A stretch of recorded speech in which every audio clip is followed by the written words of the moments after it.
Hi all, welcome back to part 2 in my kind of rig rundown setup work through video series. A new series as I explained in the first part. If you haven't watched, go and watch first because it'll make more sense. But I've been asked to, or by a few people actually, to pull together a video where I just talk about my process and how I connect everything up and how I use all my gear. And I thought I'd give it a go. I've never done videos like this before, but I thought I would try it. I think a couple of the questions are very specific, asking around how I process the audio and whether I use a DAW or any post processing on the audio, which for all the stuff on YouTube and Instagram I do not. It's just recorded direct live performances, which I'll go on to talk to in the next part. But I thought it would be fun to throw together this series. So in the first episode, I looked at my sound sources. So I explained the synths, the guitar, how I route all the audio into the mixer and then take a stereo out of that mixer. So I take the clean, pretty much non-affected audio, a little bit of reverb maybe. Today I'm going to look at then how I use my effects to manipulate that audio and the stereo out of that audio. So let's get into that. Firstly, just to recap, I've got the relatively straightforward desk, Soundcraft Notepad 12 FX. All of my instruments, all of my sound sources come into that, and then I take the stereo master out right and left, and I bring that into the HX effects from line 6, so the stereo into 1 and 2. I love this pedal, and I think more synth people should use it, and I just think it's a great way of being able to experiment quickly with lots of different sounds. The emulations in it I think are really great. Granted, it's probably not as good as having all the originals here, but it's a heck of a lot cheaper, and it's a really good gas curer for me, because if I want to just try something different, it's as easy as going into the kind of signal flow and just changing the effects around or whatever. So you can really experiment with different things. It can provide up to 9 simultaneous effects that process the signal as they come through, and you can experiment with split signal chains and all the rest of it. I tend to keep it quite simple, and because I'm using it post-mixer, so all my sound sources are summed to audio, often I've got quite a lot of noise because of the nature of the ambient stuff I'm doing. There's a lot of drones, there's a lot of clicks, there's a lot of kind of sound going into this. So I also tend to avoid using any of the kind of drives or fuzzies or anything like that, and stick to modulation, delay and reverb effects. So that's what I use this primarily for. To give an example or walkthrough of what I've got, it comes in, the first effect in the chain is currently a vibrato, so that just gives me a bit of movement to the sound. So kind of if I play just a drone voice on the Solar 42 here, I set it to hold,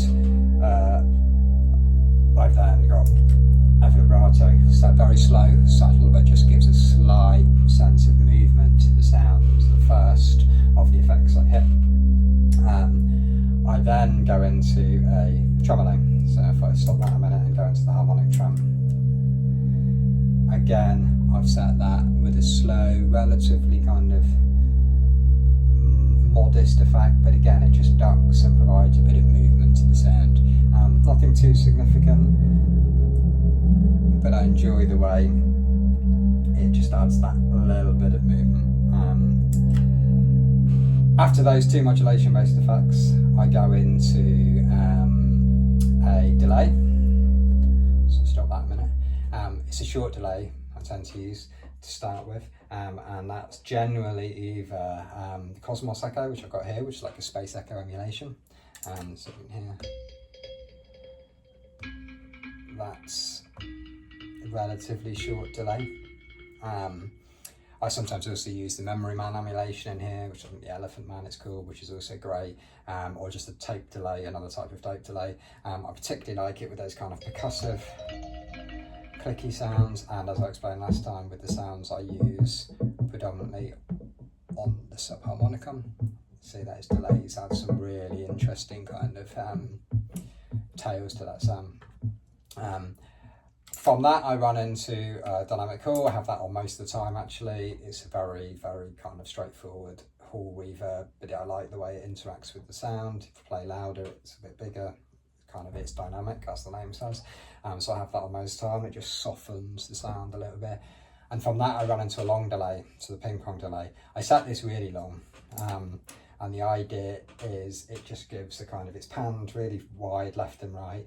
And with the ambient stuff, it just creates a real sense of swirling space as you're building up soundscapes. So I've set it at about 2 seconds, as you'll hear in a minute. And again, it just ping pongs. And as you build up more sounds,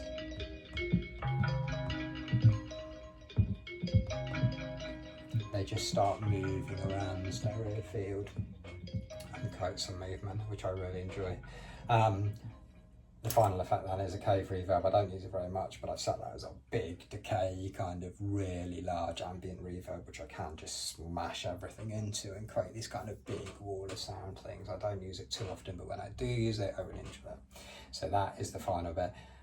I then come out of this, so those are the effects. Oh, I also have actually, what's them here, the final effect, which I just have on all the times. It's not on a foot switch, but is the retro reel, which is a kind of tape emulation thing. I have a bit of saturation, bit of wow and flutter. Again, it just adds some, I guess, character, for want of a different word, to the sound. But it's an always on thing, don't have on a foot switch. I then take the stereo out of the HX effects and go into the new to me, a new full stop actually, Key Etherealizer from Walrus Audio. Love this thing. It's Yvette Young's, she's a fantastic kind of ambient guitarist, her signature pedal, and it's amazing for anyone that is into ambient soundscapey type music with that guitar, be that with guitar or synths. It's basically multi-effects. You can turn it on and off, bypass it or turn it on, and then what you've got is different rows. The different rows are a different effect. So you've got a kind of a reverb, and they can be turned down and off individually. So you've got a kind of reverb that goes from kind of a nice kind of washy reverb up to a really ambient kind of spacey thing, and that's got a high pass filter on it. You move into the granular section, so grains, that's a kind of a granular delay type thing.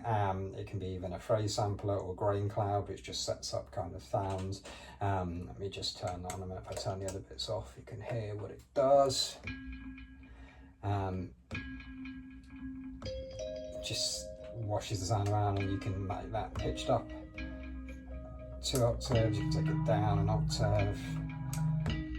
Grains can be reversed or randomized. If you then send that into the next section, the delay, things get even more interesting, because those grains are then delayed, and then the final stage is a really nice stereo chorus. I find the whole thing together just creates, when you crank that reverb up as well, just some really, really nice ambient effects. And when I then combine that with the stuff from the line 6, enables you to get kind of really spacey.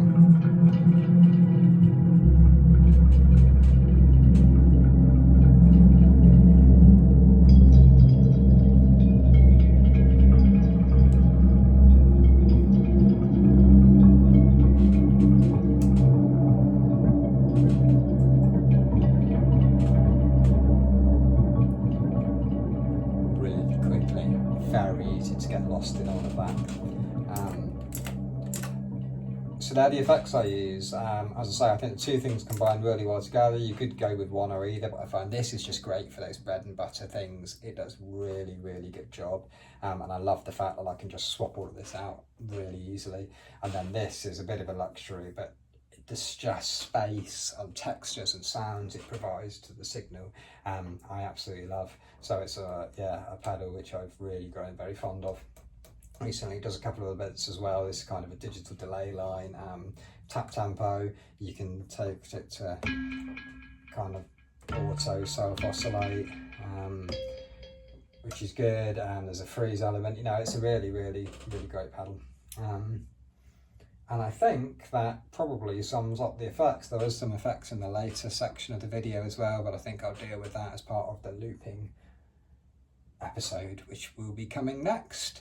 Once again, I hope people have enjoyed that and found it useful. Any questions, please do send them across to me. And in the next video, I'll look at what I do with my looping. Thanks very much.